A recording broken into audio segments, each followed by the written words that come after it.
Mentes brilhantes incentivam outras. Crônicas do Agro, com seus especialistas e líderes comentando, opinando e analisando diversos assuntos através da sua ótica e de sua experiência. Seja você o fator multiplicador. Boas práticas, boas ideias.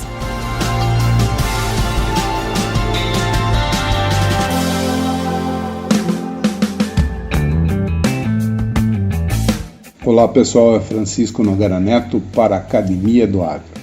Hoje eu queria conversar com vocês na nossa primeira participação sobre uma das tecnologias desse universo de tecnologias digitais, que foi um dos primeiros a serem inseridos no agronegócio, que são os mapas de colheita. Então hoje vocês sabem, boa parte das máquinas agrícolas elas possuem sensores de produtividade e esses dados ficam registrados no monitor que posteriormente precisam ser processados e analisados por profissionais competentes para que esses mapas possam ser utilizados de uma maneira mais confiável. Antes disso, a cada máquina é necessário uma calibração para que esses dados não fiquem distantes da realidade do produtor. E isso talvez seja o grande impeditivo hoje de uma melhor utilização desses mapas. Muitos agricultores não querem utilizar eles como fonte de referência porque eles demandam uma certa atenção e uma necessidade constante de regulagem de máquina e muitas coisas que dizem hoje desestimulam o agricultor a estar utilizando esse mapa. Mas eu diria que ainda hoje é o principal gerador de dados para a tomada de decisão na propriedade, uma vez que ele envolve necessariamente as receitas líquidas, a receita bruta, a receita líquida do produtor. E esses mapas eles precisam ser analisados, interpretados e, enfim, passar por uma série de ferramentas analíticas, geográficas, estatística, geoestatística e tal, e a gente consiga então ter mapas bem confiáveis e com isso algumas aplicações são bem claras nesse processo. Uma delas seria a aplicação de fertilizantes em taxa variável, conforme a extração que nós tivemos da cultura, e isso num ano com custos de fertilizante relativamente altos seria já um grande benefício que vocês têm. Outro ponto também é quando você tem alguma variação de manejo, de variedade, ou talvez de uma aplicação de alguns produtos, fertilizantes, enfim, toda essa uma grande quantidade de tecnologias hoje disponíveis.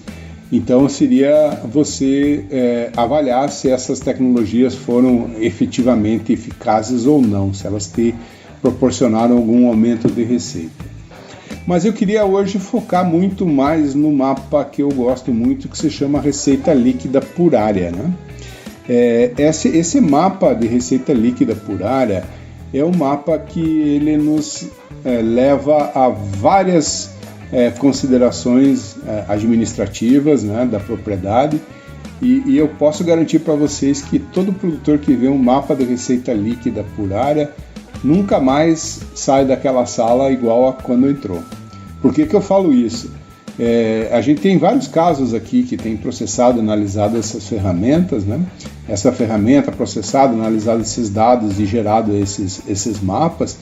Então eu vou contar para vocês aqui uma experiência que a gente teve, uma com soja, outra com milho, nas últimas safras, em que a gente estimou uma faixa de preço de custo total por hectare na faixa de R$ 4.500 a R$ 5.500. Esses são custos gerais para o estado do Paraná, fornecidos pelo DERAL, então são custos que podem variar de região para região, enfim, a questão de custo ela é talhão por talhão, propriedade por propriedade, enfim, cada um tem um custo diferente, mas via de regra dá para se utilizar um custo entre R$ 4.500 e R$ 5.500, tanto para o milho verão, milho safrinha, quanto a soja verão.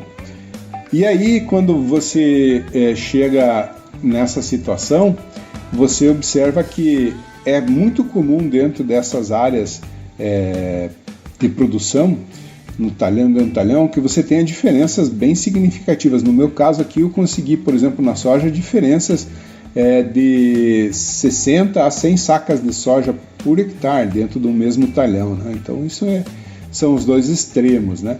Nessa situação de você comparar uma receita líquida entre esses extremos, nós tivemos diferenças de receita de R$9.000 por alqueire, considerando um preço de venda da soja de R$140 a R$150 a saca, né? Então você, é R$9.000 por alqueire e R$3.700 por hectare de diferença de receita líquida. Praticamente você consegue fazer outra lavoura com a diferença de receita entre os extremos. Mas os extremos são situações que, enfim, tem características, por exemplo, de uma cabeceira de lavoura, alguma área que foi perdida por amassamento, e não são áreas muito significativas, né?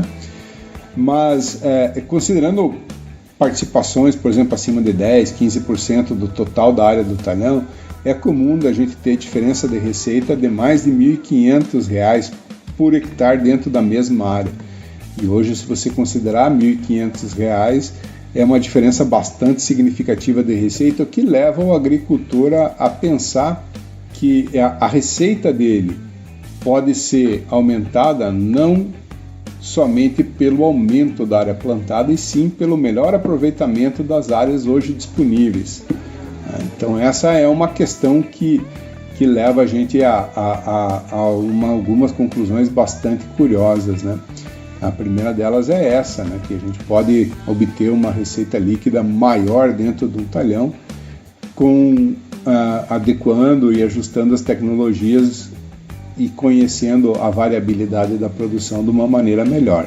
Enfim, essa é uma das aplicações que eu acho talvez a mais decisiva, né? Porque o mapa de colheita com os resultados econômicos permitem avaliar financeiramente todas as estratégias que eu usei durante um ciclo, né?